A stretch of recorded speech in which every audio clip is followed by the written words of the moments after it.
welcome back to another episode of The Socially Distant Lawyer. I'm Mitch Ayes. And I'm Greg Vinogradsky. And on today's episode, we're going to be talking about marijuana, specifically marijuana and the regulations that are going to be imposed on community associations.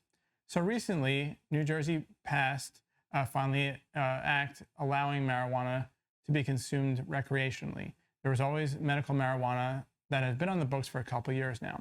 But starting today, April 21st, New Jersey finally allowed recreational marijuana to be consumed. So what questions are we now getting asked by our community associations? So Greg, what do you think is the number one topic that we're going to be asked about? Right, so I can already kind of hear the phone ringing, right? It's gonna be, what can we as a community association regulate, right? It was always pretty cut and dry. If you had a medical license card, certain conduct may be permitted. Now that everyone can really purchase this product, the question is, what can community associations do to curtail certain conduct in the common areas and maybe even inside of units, right? And so the general, overview of this would be that it's not really that much different than cigarette smoke, right? And what had been allowed and had not been allowed for a lot of buildings that were trying to go smoke free. And there still is a lot of gray area and no clear case law on exactly what is or is not allowed. So really a lot of it may depend on, right, whether that particular person, resident, is using it for medical reasons, right, or whether they're using it recreationally. Maybe there's only one way that person can consume that product, and it's for a medicinal purpose. And so maybe the association has to allow it for that particular resident. Whereas one resident, they may be doing it recreationally and maybe causing some type of a nuisance or something to the rest of the community. Maybe the association can regulate that kind of conduct. So initially, I think right off the bat, that's probably the first place to start. And a lot of this is under the general health and welfare and wellness of the community, right? Clause that is typically in community documents and really in the Condo Act for New Jersey.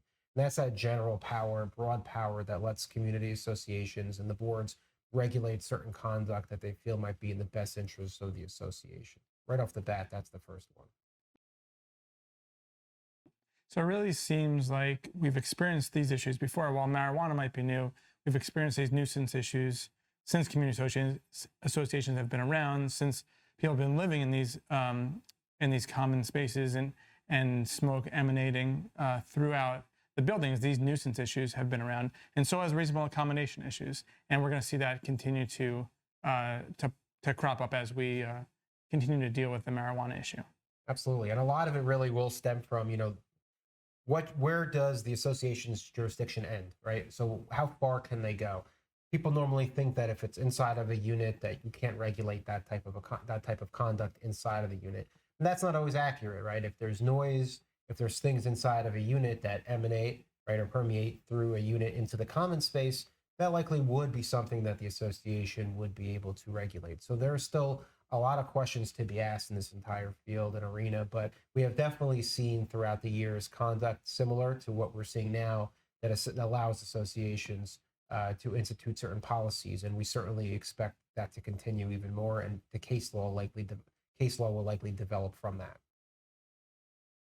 Thanks for joining us on this episode of The Socially Distant Lawyer. Make sure to follow us on our social media channels, and we'll see you next time.